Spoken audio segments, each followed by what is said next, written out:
Primary पाठशाला में भी बच्चे पढ़ के आईएएस बने हैं। प्राइमरी पाठशाला में पढ़ के बच्चे देश के जिले के जज बने हैं। जब शिक्षा माफिया है और ब्राह्मण ठाकुर लाला जिस समाज से इस प्रदेश का मुखिया आता है, ये चाहता नहीं गरीब गुरुआ किसान मजदूर किसान के लड़के बच्चे पढ़े पिछड़े रहे। ये चाहते हैं कि गरीबों के बच्चे अनपढ़ रहे, आने वाली पुश्त अनपढ़ रहे, आने वाली पीढ़ी अनपढ़ रहे। कि हम मैं दावे के साथ कहता हूँ, गांव हो या शहर हो या कस्बा हो, 80% लोगों को नहीं पता ईडब्ल्यूएस होता क्या है, इकोनॉमिक्स में क्या। साथियों, याद होगा एक दौर था जब पिछड़े दलितों को पढ़ने से रोका जाता था। उसकी बाद बहुत लड़ाइयों के बाद अंग्रेजों के सहयोग से कुछ स्कूल बने, ज्योतिबा भाई फूले ने वो स्कूल बनवाए। उसके बाद बड़ी मुश्किल से पिछड़ों को शिक्षा मिलना शुरू हुआ। इसका विरोध बहुत हुआ, लेकिन शिक्षा शुरुआत हुई। वही काम सरकार एक बार फिर से कहीं ना कहीं करने की शुरुआत कर रही है, क्योंकि सरकार ने जो फैसला लिया है कि 27,000 स्कूल मर्जल के तहत बंद किए जाएंगे। ये कहीं ना कहीं पिछड़े दलित की शिक्षा पर और उनके मिलने वाले अधिकार पर सीधे तरीके से तलवार लटका दी है। अब इसी को लेकर हम बात करते हैं और लोगों से चर्चा करेंगे, क्योंकि कुछ युवा साथी हैं। युवा किस तरीके से देखता है और कैसे इन सब मुद्दों के खिलाफ जो सरकार फैसले ले रही और कैसे उसका विरोध करेगा और कैसे लड़ाई करेगा।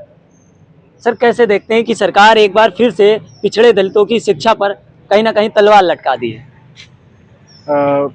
कहीं ना कहीं ये सरकार जो है वो चाहती है कि पिछड़े दलित अल्पसंख्यक आदिवासी वो शिक्षा से वंचित हों, उनके गरीब बच्चे शिक्षा से वंचित हों।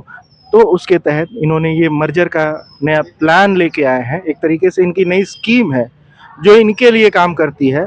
वो स्कीम से ये कैसे लाभ लेते हैं यही जानते हैं, लेकिन जनता को कहीं उसका लाभ नहीं मिलता है। कहीं ना कहीं गरीब समाज के बच्चे जो हैं वो शिक्षा से वंचित हो जाएंगे। ये जो मर्जर करने का ये नया स्कीम लेके आए हैं, इसके खिलाफ समाजवादी पार्टी हर जगह लड़ने का काम करेगी, सदन पे भी लड़ेगी और सड़कों पे भी लड़ेगी। क्योंकि कहीं ना कहीं गरीबों की लड़ाई अगर पूरे उत्तर प्रदेश में कोई लड़ता है तो वो समाजवादी पार्टी लड़ती है।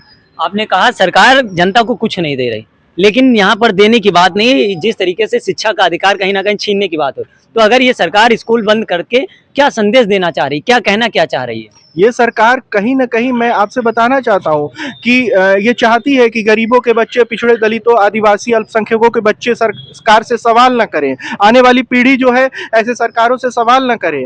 तो इसलिए ये चाहते हैं कि मर्जर करके एक दूरी आप बताइए कि एक मर्ज कर दिया जाएगा किसी भी प्राइमरी विद्यालय जो लोकल का विद्यालय सरकारी विद्यालय होगा, अगर उसको मर्ज कर दिया जाएगा तो कम से कम 4 से 5 किलोमीटर की दूरी बढ़ जाएगी एक नए विद्यालय में जाने के लिए बच्चे को।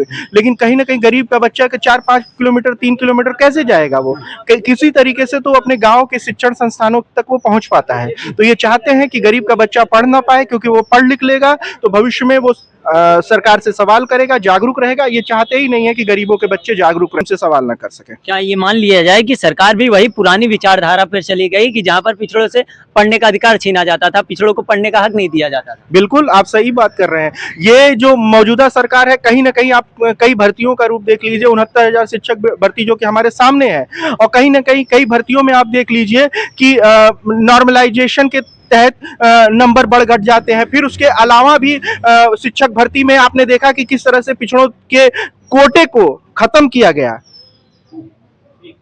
कहीं ना कहीं आपको तो मालूम है ना, 69,000 शिक्षक भर्ती तो पूरे प्रदेश के सामने, वो नौजवान आज भी लाठी खा रहे हैं, लेकिन उनको कहीं न्याय नहीं मिल रहा है। तो ये सरकार पूरी तरीके से विफल है। उत्तर प्रदेश के बेरोजगारी के मामले पे, नौजवानों के शिक्षा के मामले पे, ये शिक्षा, स्वास्थ्य, रोजगार, ये हर मामले में फेल है। महिला सुरक्षा के मामले में फेल है। आप देख सकते हैं कौशाम्बी जिले में एक पिछड़े समाज की महिला के साथ बलात्कार हुआ, दुष्कर्म हुआ, और कहीं ना कहीं उसके परिवार को न्याय नहीं दिया जा रहा है। मैं चाहता हूं कि ये पूरे प्रदेश की जनता, जो पिछड़े दलित, आदिवासी, अल्पसंख्यक जो समाज के लोग हैं, वो समाजवादी पार्टी के साथ एकजुट होकर आने का काम करें, क्योंकि भविष्य में अगर ये फिर से आ गए तो कहीं ना कहीं ये सारी व्यवस्थाओं को खत्म करके एक नई व्यवस्था लाने का काम करेंगे, और उस व्यवस्था में पिछड़े दलित आदिवासियों का कहीं नाम नहीं होगा। कहीं नाम नहीं होगा। कैसे देखते हैं सर, आपकी सरकार ने जो कहा है कि हम 27,000 स्कूल मर्जर के तहत बंद कर देंगे, और इसका लागू गोरखपुर से शुरू हो चुकी है, ये घटना और ये फैसला कैसे देखते हैं आप? जब इस देश में गोरे अंग्रेज नहीं आया तो यही काले अंग्रेज जो आज देश में आज सत्ता चला रहे हैं, इन्होंने विद्यालय में पिछड़े दलित को जाने से रोका। आखिर इनको शिक्षा मर्जर करने की क्या जरूरत है। ये नहीं चाहते किसी अहिरगढ़ या कुर्मी कुशा सहितवार केवल राजभर चौहान तेली लोहार बढ़ई नायद विषाद गढ़ी अर्घवंशी बहलिया प्रजापति चौरसिया शेख सैयद अंसारी पठान के लड़के पढ़े लिखने इनसे सवाल करना चालू कर, आखिर आज मर्जर कर देते हैं विद्यालय। आखिर जब देखेंगे तो प्राइवेट विद्यालय के चलाने के चक्कर में प्राइवेट विद्यालय को ये बजट कौन देता है, आखिर उसके फीता काटने कौन जाता है। आखिर इस जिले के नहीं इस प्रदेश में भी देखेंगे तो शिक्षा माफिया है कौन, यही कोई अहिरगढ़ या कोई में कुछ सहितवार होगा या केवल राजभर चौहान तेली लोहार बढ़ई नायद विषाद गढ़ी और वंशी बहलिया प्रजापति चौरसिया शेख सैयद अंसारी पठान। हर गांव हो या शहर हो या कस्बा हो 90% आबादी इनकी है। आखिर ये है शिक्षा माफ दलित मुसलमान अल्पसंख्यक लड़के। आपका मानना है कि ये बच्चे पढ़े ना इसलिए स्कूलें बंद कर दो? हाँ, अरे पढ़ लेंगे। एक साफ कहते हैं शिक्षा पूछेंगे तो शौचालय बताएंगे, रोजगार मांगेंगे तो 3 किलो चावल 2 किलो गेहूं कहेंगे। ये इनके कहने का अर्थ है 3 किलो चावल और 2 किलो गेहूं लो और सुबह शाम शौचालय में जाकर बैठो। ये जानते हैं पिछड़े दलित मुसलमान के लड़के शिक्षा लेंगे तो शौचालय सुबह शाम नहीं पहुंचेंगे, देश के राजधानी और प्रदेश का राजधानी और पकड़ के सचिव का कॉलर पकड़ लेगा अपना हक अधिकार लेने के लिए। ये चाहते हैं शिक्षा वो शेरनी का दूर है जो पीता उदारता। ये नहीं चाहते हैं कि पिछड़े दलित मुसलमान के बच्चे शिक्षा ले। क्या बात करें, महाराज जी कहते हैं कि राम राज्य है, यहाँ पर सबका साथ सबका विकास, सबको शिक्षा मिलेगी। आप कह रहे हैं कि नहीं ऐसा। सुनिए पत्रकार महोदय,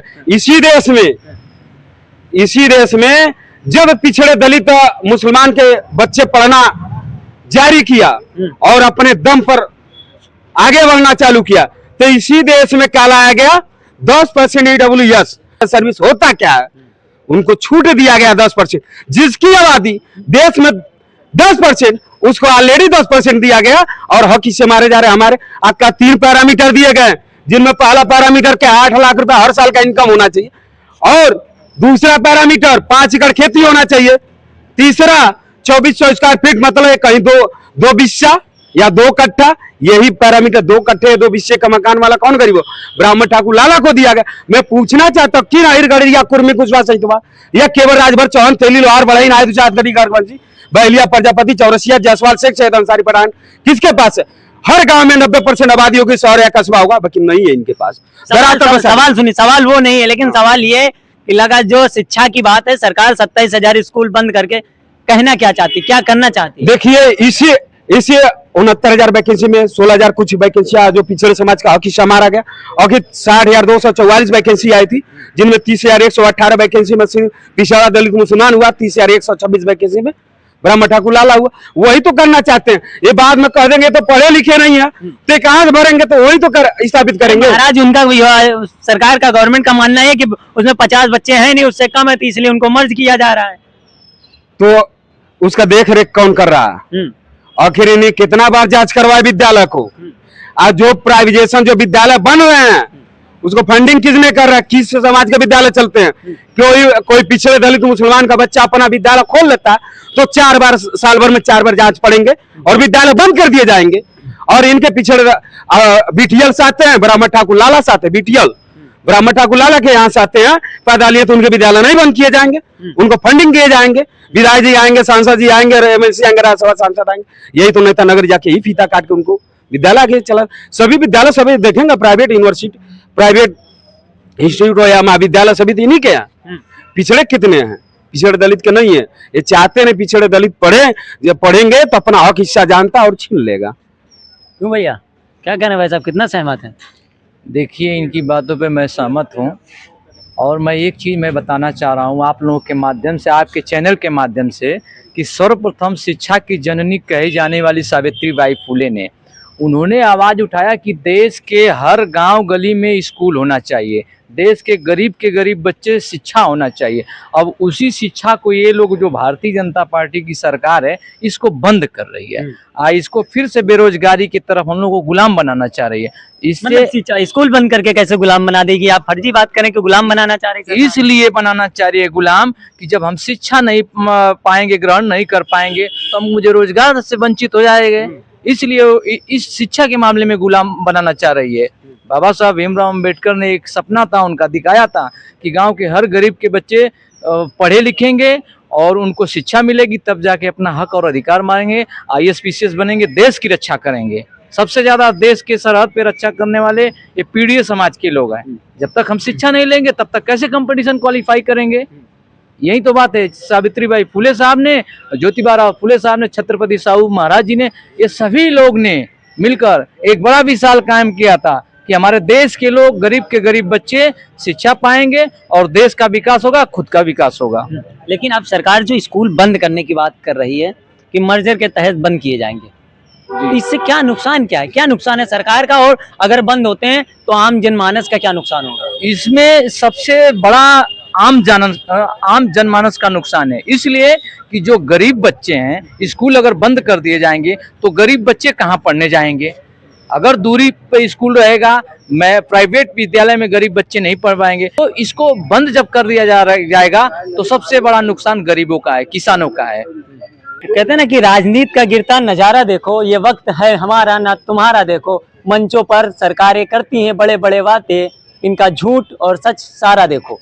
कि सरकार लगातार जो वादे कर रही हो अब कहीं समझ नहीं आ रहा है, क्योंकि 27,000 जो स्कूल बंद होंगे तो इससे कहीं ना कहीं पिछड़े दलितों का सबसे बड़ा नुकसान होगा। हम इसी को लेकर लोगों से चर्चा कर रहे थे और लोगों ने अपने अपनी जवाब दिया। और 27,000 स्कूल बंद होंगे तो नुकसान किसका होगा, ये कमेंट बॉक्स में आप लोग बताइएगा। और मिलेंगे किसी अन्य वीडियो में अन्य मुद्दे के साथ।